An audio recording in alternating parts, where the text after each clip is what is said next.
So in Brexit news, the International Trade Secretary Liz Truss has cheesed off the Japanese by attempting to force Stilton into the negotiations. She was meeting a delegation from the Asian country for talks on a possible post-Brexit trade deal. If you remember, recently the EU and Japan signed off on a comprehensive trade deal covering a wide range of products. The UK want to emulate this. However, Truss has sparked backlash after she insisted on bringing Stilton cheese into the negotiations, something that seems close to her heart.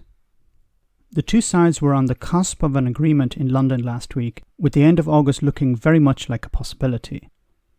But Truss has called for Stilton cheese to be added to the final version of the trade deal to prove, in typical petty Brexit style, that the agreement will better the current arrangement between the EU and Japan. So according to the Financial Times, Liz Truss said that this deal is a, and I quote, symbolic win for Britain, despite the fact that only £102,000 of the total £18 million worth of all blue cheese exported globally actually went last year to Japan. The Japanese aren't big on cheese, it seems. But Brexiteers aren't interested in facts like that.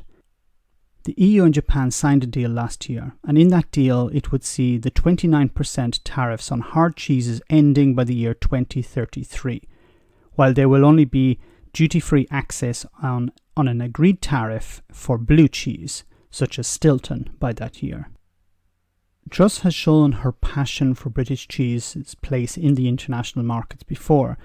In a weird speech to the Tory party conference back in 2014, she said that Britain's trade deficit in cheese was a quote-unquote disgrace. So this much-trumpeted trade deal with Japan, how much will it actually add to the UK economy? Well, according to the Financial Times, UK government figures show that a modelled trade deal with Japan would only add, and get this, 0.07% to Britain's GDP in the long term.